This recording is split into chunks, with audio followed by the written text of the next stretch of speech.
بسم اللہ الرحمن الرحیم۔ السلام علیکم۔ یہ کتاب آپ کے لیے کاشان بصیرت کے یوٹیوب چینل کی جانب سے ریکارڈ کی جا رہی ہے۔ کتاب کا نام ہے شمیم ولایت۔ اب ہم کتاب کا پارٹ نمبر 25 پڑھیں گے۔ فصل پنجم آئے تطہیر میں ولایت کی تجلی کا بقیہ حصہ، صفحہ نمبر 383۔ ایک مقبول توجیہ۔ ایسی دعاؤں میں تعلیم کا قصد کے حق میں علماء شیعہ کی طرف سے بھی بسا اوقات ایسے جوابات دیے گئے جن پر تکیہ کرنا اور اشکالات کو حل کرنا آسان نہیں، لہٰذا بہتر یہ کہ ہم ان کے جوابات کے طور پر یوں کہیں۔ نمبر 1، ان دعاؤں میں جو استغفار نظر آ رہا ہے یہ استغفار دفعی ہے، یعنی اس سے مراد ایسا استغفار ہے جو گناہ کرنے اور غفلت کے سامنے حائل ہو جاتا ہے۔ یہ استغفار رفعی نہیں ہے۔ استغفار رفعی وہ ہوتا ہے جو گناہ اور خطاکار کو زائل کرنے کے لیے کیا جاتا ہے۔ ان کی مثال ایسی ہی ہے جیسے کسی شے کے سامنے کپڑا لٹکا دیا جاتا ہے تاکہ وہ گرد و غبار سے محفوظ رہ سکے۔ ان کی مثال ان جیسی نہیں جو رومال پکڑ کر شے پر موجود گرد و غبار کو جھاڑنا اور صاف کرنا شروع کر دیتے ہیں۔ نمبر 2، دوسرا جواب صاحب الکشف الغمہ کی طرف سے بحار الانوار جلد نمبر 25 صفحہ نمبر 204 سے ہے۔ فرماتے ہیں کہ وہ ذوات مقدس ہمیشہ اپنے تمام تر وجود کے ساتھ خداوند کریم کی طرف متوجہ ہوتے تھے۔ ان کے قلوب عشق خدا سے ہمیشہ لبریز رہتے تھے، وہ ہمیشہ اسی عشق سے منسلک اور مراتب و مدارج کے خواہاں رہے۔ ان کی عبادات کی مثال یوں ہے گویا وہ ذات خدا کا مشاہدہ کر رہے ہیں اور ذات خدا ان کے اعمال کا نظارہ کر رہی ہے۔ خدا کی عبادت اس طرح انجام دو گویا اسے دیکھ رہے ہو، چونکہ اگر تم نہیں بھی دیکھ رہے ہو مگر وہ تو تمہیں دیکھ رہا ہے۔ بزرگان دین اس مقام کو مقام احسان سے تعبیر کرتے ہیں جب وہ اس مرتبے اور مقام کی طرف متوجہ ہوتے ہیں اور عوام الناس کے درمیان خود کو پاتے یہ عالم کثرت سے اپنے رابطہ اور اس کے سبب اپنی دل کی فرق گرفتگی پر افسردہ ہوتے ہیں، اور جو ہی اس بلند و عالی مقام مرتبے سے تنزلی فرماتے گویا وہ اللہ کے علاوہ کی طرف متوجہ ہو گئے، تب وہ اپنے آپ کو گناہگار محسوس کرنے لگتے ہیں۔ اگر یہ عوام الناس سے رابطہ ایک مباح کام بلکہ پسندیدہ و مطلوب ہے، اس لحاظ سے وہ اس گھٹن سے نجات پانے کے لیے وہ استغفار کرنے لگتے ہیں۔ ان کی استغفار رفع کرنے کے لیے ہے، لیکن گناہ اصطلاحی کے رفع کے لیے نہیں ہے، بلکہ ایک ایسی چیز کو رفع کرنے کے لیے جو شہود تام اور استغراق محض کی نسبت گناہ سمجھی جاتی ہے۔ پیغمبر اکرم سے منقول ایک معروف حدیث ہے، اس قسم کی احادیث میں غبن و غبار اصطلاحی نہیں ہے، بلکہ آپ اور دوسرے کامل انسان جو بلند و عالی مقامات پر فائز ہیں ان چیزوں کو غبار روح معنی مشاہدہ جمال الہی اور خدا کی طرف توجہ بٹانے کا ذریعہ سمجھتے ہیں۔ یہ ایسے امور ہیں جو عام افراد کو نصیب نہیں ہو سکتے ہیں۔ یہ چیزیں ہو سکتا ہے کہ خدا کے مزید قریب ہونے کا ذریعہ بنے۔ بالکل اسی جہت کو مد نظر رکھ کر ارشاد فرمایا گیا، حسنات ابرار مقرب افراد کے لیے گناہ بن جاتے ہیں۔ نہم جناب آلوسی اپنی گفتگو کو جاری رکھتے ہوئے لکھتے کہ اگر آیت تطہیر اہل بیت کی عصمت پر دلالت کرتی ہوتی تو پھر یہ آیت سورہ مائدہ آیت نمبر 6 خدا وضو غسل تیمم کا حکم دے کر تم پر سختی نہیں کرنا چاہتا ہے، مگر یہ چاہتا ہے کہ تمہیں پاک کرے اور تم پر اپنی نعمتیں تمام کرے، شاید تم شکر گزار بن سکو، تمام اصحاب کی تطہیر پر دلالت کر رہی ہے، جبکہ دوسری آیت میں یہ دعویٰ کہ تمام اصحاب کی تطہیر مراد ہے قابل قبول نہیں ہے، لہذا پہلی آیت بھی عصمت پر دلالت نہیں کرے گی۔ جواب، اس آیت کریمہ میں جو بحث پیش کی گئی اس سے ظاہر ہوتا ہے کہ ارادے سے مراد یہاں ارادے تشریعی ہے، جبکہ آیت تطہیر میں ارادے تکوینی مراد لیا گیا ہے۔ دوسری بات ہے کہ ان دو آیات کے مابین قیاس آرائی صحیح نہیں ہے، چونکہ سورہ مائدہ کی آیت میں صرف لِیُطْہِرَکُمْ آیا ہے، جبکہ آیت تطہیر میں لِیُطْہِرَکُمْ سے قبل ارشاد فرمایا لِیُذْہِبَ عَنْکُمْ الرِّجْسَ۔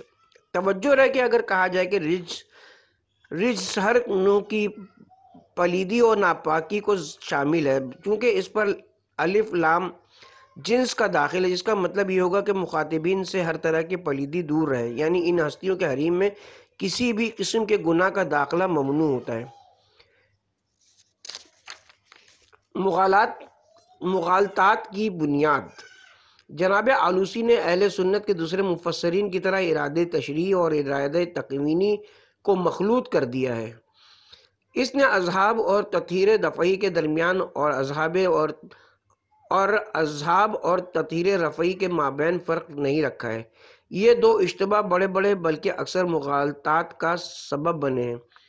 اس لحاظ سے اگر روح المعانی اور اس جیسی دوسری تفاسیر کا جب مطالعہ کیا جائے، ان دو کلیدی مطالب کو ہضم کیا جا سکتا ہے اور ہر ایک کی رمز پہچانی جائے، تو پھر یہ مغالطات بھی سمجھ میں آ جاتے ہیں اور ان کے جوابات دینا بھی آسان ہو جاتے ہیں۔ دہم ممکن ہے کہ قرآن کا بعض آیات میں یہ معنی اذہان میں القاء کا سبب بنے کہ معاذ اللہ رسول اکرم سے گناہ صادر ہوا ہے، چونکہ جب آن حضرت کی عصمت پر خدشہ وارد ہو جائے گا تو باقی ائمہ اطہار علیہ السلام کی عصمت تو بطریقہ اولا مخدوش ہو جائے گی۔ ہم بطور نمونہ صرف وہ آیات پیش کر رہے ہیں کہ جن سے مذکورہ معنی کا وہم سا ہوتا ہے یا اس کی طرف ایک اشارہ ملتا ہے۔ سورہ فتح آیت نمبر 1 اور 2 میں ارشاد ہو رہا ہے، اے پیغمبر، ہم نے فتح آشکارا اور واضح انداز میں تمہارے نصیب میں قرار دیے تاکہ خدا تمہارے سابقہ اور آئندہ والے گناہ معاف کر دے۔ یہ کون سے گناہ ہیں جن کی مغفرت کا وعدہ فرمایا گیا ہے؟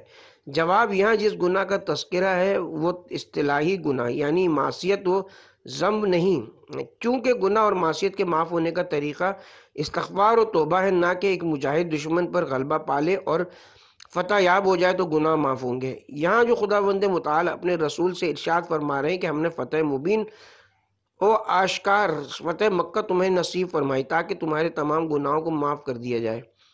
یہاں مراد وہ کام ہیں جنہیں اہل باطل جاہل اور حجاز کے مشرقین گناہ خیال کرتے تھے، کیونکہ پیغمبر گرامی قدر نے ان کی باطل سنتوں، باطل رسومات، افعال آداب اور فاعل افکار کو شکست اور ریق سے دوچار فرمایا تھا۔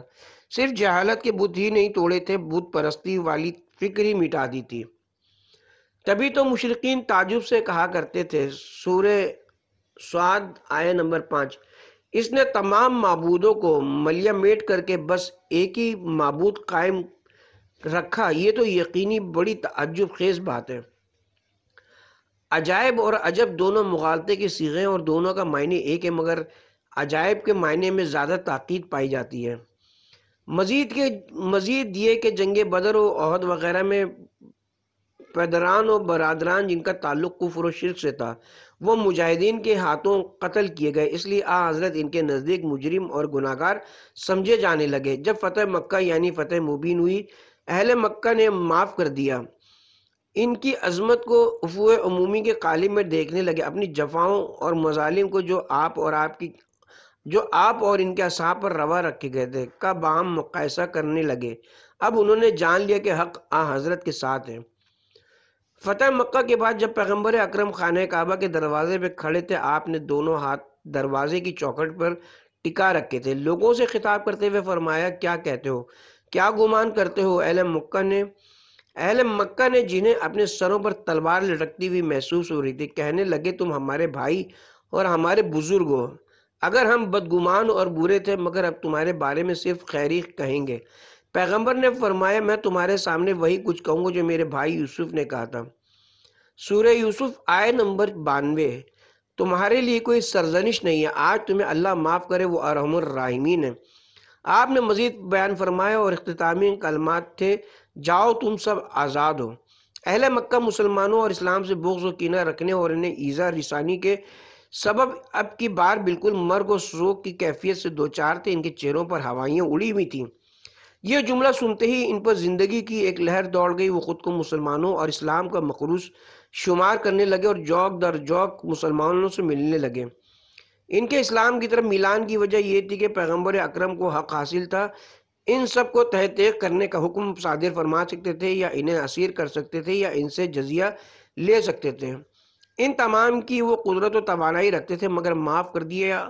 اس لیے اہل مکہ کو مطلقاً اور ان کی اولاد کو ابناء المطلقہ یعنی آزاد شدہ افراد کی اولاد کہا جاتا تھا۔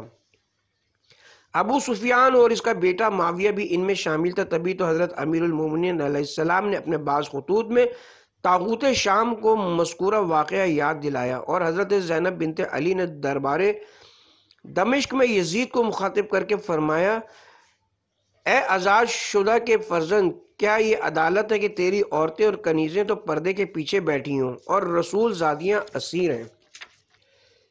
اس لحاظ سے جو ان کی نظر میں جو چیز گناہ تصور کی جاتی تھی وہ معاف کر دیے گئے تھے، لیکن ان کا قیام اور اقدام خدا کے نزدیک بنیادی طور پر گناہ نہیں تھے، بلکہ یہ تو اطاعت کی بہترین قسم تھی۔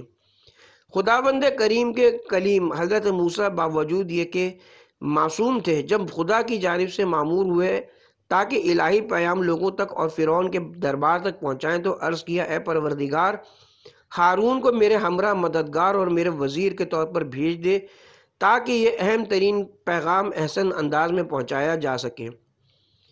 سورہ شعراء آیہ نمبر 13 اور 14۔ اور ان کے جھٹلانے سے میرا دم رک جائے اور میری زبان اچھی طرح نہ چلے تو ہارون کے پاس پیغام بھیج دے کہ میرا ساتھ دیں، اور اس کے علاوہ ان کا میرے سر ایک دعوی جرم بھی ہے کہ میں نے ایک شخص کو مار ڈالا تھا، تو میں ڈرتا ہوں کہ مجھے یہ لوگ مار ڈالیں گے۔ یہی مضمون سورہ قصص کی آیت نمبر 33-34 اور سورہ طٰہٰ آیت نمبر 29 سے 32 میں بھی آیا ہے۔ چونکہ میں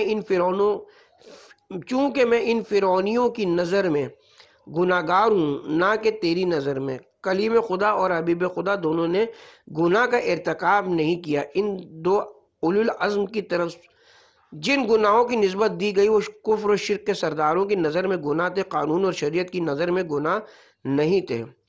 سورہ توبہ میں ذکر ہے، اے رسول اللہ آپ کو معاف کرے، آپ نے انہیں کیوں اجازت دے دی قبل اس کے کہ واضح ہو جانتا کہ سچے کون ہیں اور آپ جھوٹوں کو جان لیتے ہیں۔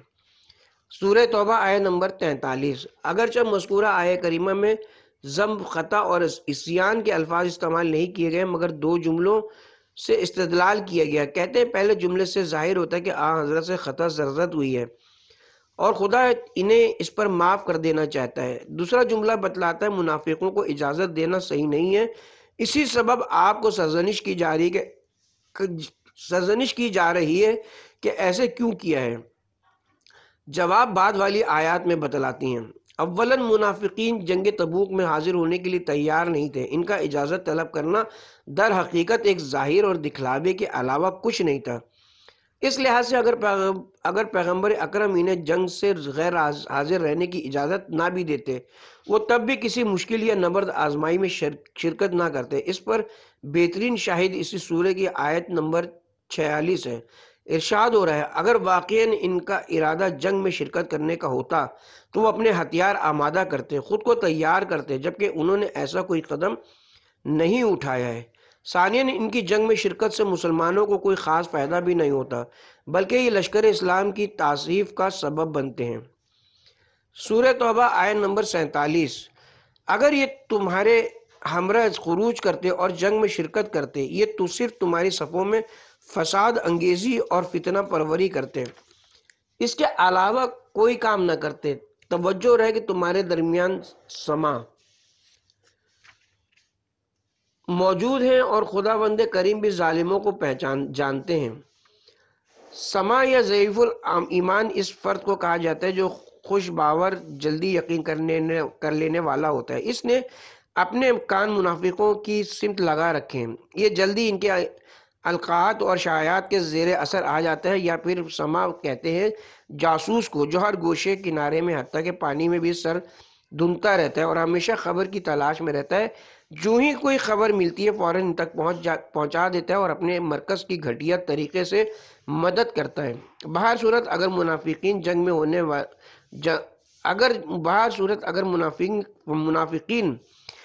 میں ہوتے، ان کا رابطہ سما برقرار نہ ہو سکتا۔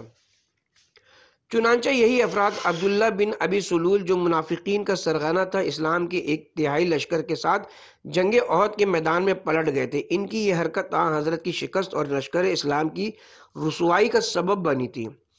جاسوسی کے ان اہداف تک رسائی، دوسرے افراد کو پلٹ جانے کی ترغیب، یہودیوں اور مشرقین کو اسلام سے برسر پیکار ہونے کی تشویش دلانا وغیرہ، اور پھر خدا کی نصرت سے جب لشکر اسلام کامیاب ٹھہرتا ہے تو پھر یہ حضرات بالکل نا امید ہو جاتے ہیں۔ اسی سورہ مبارکہ کی آیت نمبر 48 میں اسی تصفیہ کی طرف اشارہ ہے۔ یہ لوگ پہلے بھی فتنہ انگیزی کی کوشش کرتے رہے اور آپ کے لیے بہت سی باتوں میں الٹ پھیر بھی کرتے رہے یہاں تک کہ حق آ پہنچا اور اللہ کا فیصلہ غالب ہوا اور وہ برا مانتے رہ گئے۔ سورہ توبہ آیت نمبر 48۔ جب ان میں سے بعض کے قدم میدان احد میں پڑے تو فوراً اس کے شوم اثرات بھی ظاہر ہونے لگے۔ بنابراً ان کی جنگ میں شرکت نہ صرف سربازان اسلام کے حق میں بہتر نہ ہوتی بلکہ اسلام اور مسلمانوں کی مصلحت ان کی عدم شرکت میں تھی۔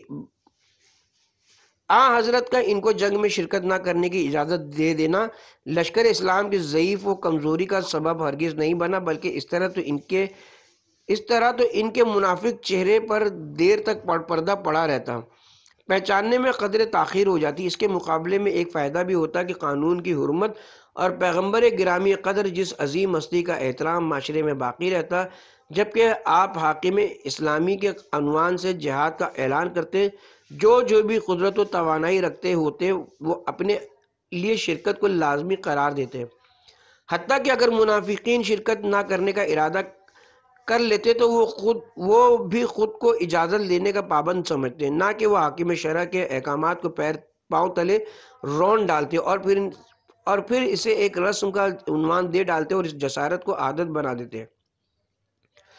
اسی جنگ تبوک میں 3 افراد کعب بن مالک، مرارہ بن ربیع اور بلال بن امیہ کو قرآن کریم نے ثلاثہ مخلفہ کے عنوان سے یاد فرمایا۔ اگر دونوں منافقین میں سے نہ تھے مگر برے حالات کے زیر اثر یا تن پروری کے سبب یا پھر کسی اور دلیل کی وجہ سے انہوں نے جنگ میں شرکت نہیں کی، راہ خدا میں سربازی اور حاکم جامع اسلامی یعنی پیغمبر اکرم کی اطاعت سے محروم رہے۔ اسی مقام پر حضرت کو احساس ہوا کہ ان کا قصد ناپاک اور ارادے گھٹیا ہیں۔ اگر یہ بدعت رواج پکڑ گئی بالفاظ دیگر اس کا کبھی چہرہ عیاں ہو گیا تو اس سے جامع اسلامی افراتفری اور ضعف و ناتوانی کا شکار ہو جائے گا۔ جنگ تبوک سے واپسی پر یہ تینوں حضرات معذرت خواہی کی غرض سے بارگاہ رسالت میں حاضر ہوئے، مگر آپ نے ان سے گفتگو نہیں فرمائی اور مسلمانوں پر ان سے میل ملاقات اور روابط رکھنے پر قدغن لگا دی۔ اب انہیں آپ اور جامع اسلامی کی طرف سے سردموری کا سامنا کرنا پڑا، جس کے سبب یہ شدید اکتاہٹ کا شکار ہوئے اور سمجھ گئے کہ اب خدا کی طرف سے رجوع کرنے اور توبہ و استغفار کے سوا کوئی چارہ نہیں ہے۔ تبھی تو انہوں نے شدت سے توبہ کی اور بالآخر ان کی توبہ بھی قبول کر لی گئی۔ اسی سورہ مبارکہ کی آیت نمبر 118 میں اور ان تینوں کو بھی معاف کر دیا جو تبوک میں پیچھے رہ گئے تھے، جب اپنی وسعت کے باوجود زمین ان پر تنگ ہو گئی تھی اور اپنی جانیں خود ان پر دوبھر ہو گئی تھی، اور انہوں نے دیکھ لی تھا کہ اللہ کی گرفت سے بچنے کے لیے خود اللہ کے سوا کوئی جائے پناہ نہیں، تو اللہ نے ان پر مہربانی کی تاکہ ان کی توبہ قبول کرے۔ بے شک اللہ بڑا توبہ قبول کرنے والا ہے۔ اس لحاظ سے پیغمبر گرامی قدر نے قانون شکنی جیسی قباحت کے ارتکاب کی ہرگز اجازت نہیں دی، ورنہ خدا اور رسول پاک کے احکامات کی مخالفت کی باقاعدہ رسم ایجاد ہو جاتی۔ ان حضرات کو جنگ میں شرکت نہ کرنے کی اجازت دینا آپ کی مدیریت کا ضعف یا کسی سوء تدبیر کی علامت ہرگز نہیں ہے، بلکہ اس سے تو یہ مدیریت کی لطافت و ظرافت اور قوی و فوق العادہ قسم کی تدبیر کی جھلک نمایاں نظر آتی ہے، جس کے نتیجے میں کسی قسم کا عتاب آپ کے لیے نہیں ہے، بلکہ خداوند کریم نے تو منافقین کی سرزنش فرمائی ہے، اور حضرت کو بظاہر خطاب اس طرح دیا گیا کہ حضرت سے یہی فرمایا جائے گا، اے میرے نبی، تیرا اجازت دینا یا نہ دینا ان کے لیے برابر ہے، وہ بہر طور جہاد میں شرکت نہیں کریں گے۔ اب تمہارے اجازت نہ دینے سے ان کا مکروہ چہرہ جلد بے نقاب ہو جائے گا اور جلدی ان کی حقیقت عیاں ہو جائے گی۔ تم نے کوئی نعوذ باللہ غلط کام نہیں کیا۔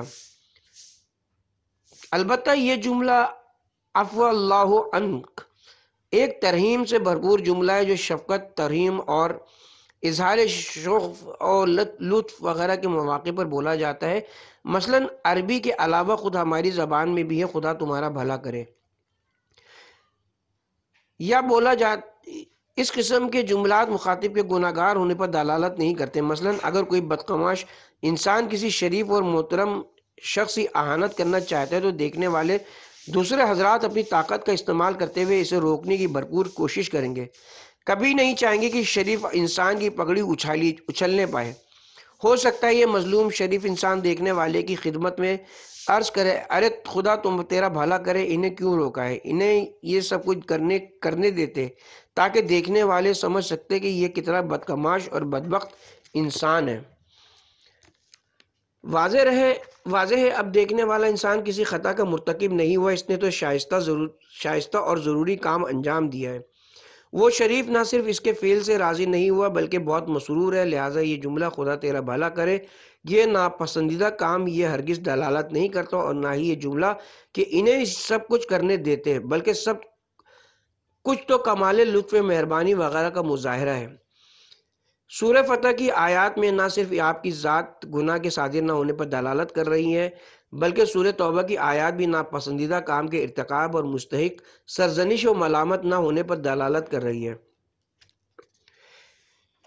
نمبر 1، 3 طرح کی طہارتیں اور آیت تطہیر۔ اثناء کلام میں آیت 3 طہارتوں وضو، غسل، تیمم سے مربوط ہے۔ اس لحاظ سے مناسب یہی کہ وسیع زاویوں سے بحث کو مزید وسعت دی جائے اور ان کا سورہ احزاب کی آیت تطہیر سے باہمی مقایسہ کیا جائے۔ طہارت معنوی اور روحانی کا حصول احکام خدا کے اسرار و رموز میں سے ایک اہم ترین راز اور رمز ہے، جس کا زمینہ تمام احکام عبادی اور غیر عبادی میں مشاہدہ کیا جا سکتا ہے۔ اس اساس کے تحت سورہ مبارکہ معاہدہ میں وضو، غسل اور تیمم کے حکم کے بعد ارشاد ہوتا ہے، خدا احکام دین کو جعل کر کے تم پر سختی کا ارادہ نہیں رکھتا بلکہ وہ تو چاہتا ہے کہ تم پاک ہو جاؤ۔ مذکورہ بالا آیا میں بہترین طہارت معنوی و اخلاقی پیش کی گئی ہے۔ یہاں طہارت ظاہری اور جسمانی مراد نہیں ہے، کیونکہ ظاہری طہارت تھوڑے سے پانی اور خاک سے حاصل نہیں کی جا سکتی ہے، جبکہ تھوڑے پانی، وضو اور خاک، تیمم سے طہارت معنوی حاصل کی جا سکتی ہے۔ اس کا فلسفہ یہ ہے کہ اولاً وضو اور غسل اور ان کے بدلے میں کیا جانے والا تیمم کو انسان کے تعبدی اعمال میں شمار کیا جاتا ہے۔ ثانیاً تمام تعبدی اعمال چاہے وضو ہو، غسل ہو یا تیمم، ان میں قصد قربت شرط ہے۔ ثالثاً قصد قربت تھوڑے پانی یا تھوڑی سی خاک کے ذریعے حاصل ہو سکتی ہے۔ اس ترتیب سے کہا جا سکتا ہے کہ اس آیے میں طہارت سے مراد طہارت معنوی ہے، اگرچہ بعض اوقات ضمناً طہارت ظاہری اور جسمانی بھی حاصل ہو جاتی ہے۔ بنابراین احکام دین کا اہم ترین بلکہ حسین ترین ہدف انسان کو خاکسار کرنا ہے، اس کے ارادوں کو توڑنا، خود پرستی اور خود خواہی سے منع کرنا ہے، تاکہ انسان معصیت اور ہوا پرستی جو شرک کا زمینہ بن جاتی ہے اسے دور رہ سکے اور اسے ان سے نجات مل سکے۔ مزید وضاحت کہ ہر گناہ و معصیت شرک پر جا کر منتہی ہوتے ہیں اور گناہگار و معصیت کار حالت معصیت میں ربوبیت و خدائی کا دعوے دار ہو جاتا ہے۔ چونکہ جو بندہ بھی گناہوں سے ہاتھ آلودہ کرتا ہے یا تو وہ جاہل و قاصر ہوگا اور اسے بالکل بھی معلوم نہیں ہوگا کہ یہ کام گناہ تھا، یا اسے معلوم ہوگا کہ یہ کام خلاف شرع ہے، اور اگر عمل کرتے وقت وہ اس کام کے گناہ ہونے یا گناہ کا مصداق ہونے سے اصلاً جاہل تھا، غافل تھا یا ناسی و ساہی تھا، تو گویا یوں جیسے اس نے معصیت کا ارتکاب ہی نہیں کیا، اور اگر جانتا ہو کہ یہ کام خلاف شرع ہے مگر اس کا ارتکاب کرتے وقت متوجہ نہیں ہو سکتا، تو وہ مندرجہ ذیل 3 مقدمات کو طے کرے گا۔ نمبر 1، وہ جانتا ہے کہ خدا نے اس کام کو حرام قرار دیا اور پھر اس کا ترک کرنا بھی مجھ پر طلب کیا گیا ہے۔ نمبر 2، میری خواہش و آرزو کا پوچھا گیا ہے کہ یہ کام انجام دوں۔ نمبر 3، میری خواہشات اور آرزوئے احکام خدا پر مقدم ہیں۔ ان 3 مراحل کو عبور کر کے انسان گناہ میں ہاتھ ڈالتا ہے۔ صحیح تحلیل اور تجزیہ ہے کہ در حقیقت ہر گناہ کی بازگشت ادعیۂ ربوبیت کی طرف ہوتی ہے۔ اسی جہت سے فرمایا گیا کہ کسی گناہ کو کم شمار مت کرو، بلکہ یہ دیکھنا چاہیے کہ گناہ کرتے وقت کسی کے فرمان۔ اس سلسلے میں بعض بزرگان کا فرمان ہے کہ کوئی گناہ چھوٹا نہیں ہوتا بلکہ ہر گناہ کبیرہ ہو جاتا ہے، چونکہ خدا کی معصیت بڑی ہوتی ہے۔ البتہ جب گناہوں کا ایک دوسرے سے مقایسہ کیا جائے تو کوئی بڑا اور کوئی بہت بڑا ہوتا ہے۔ قرآن کریم میں ارشاد ہو رہا ہے، ان لوگوں کی اکثریت جنہوں نے ایمان کا دعویٰ کیا ہے وہ مشرک ہیں۔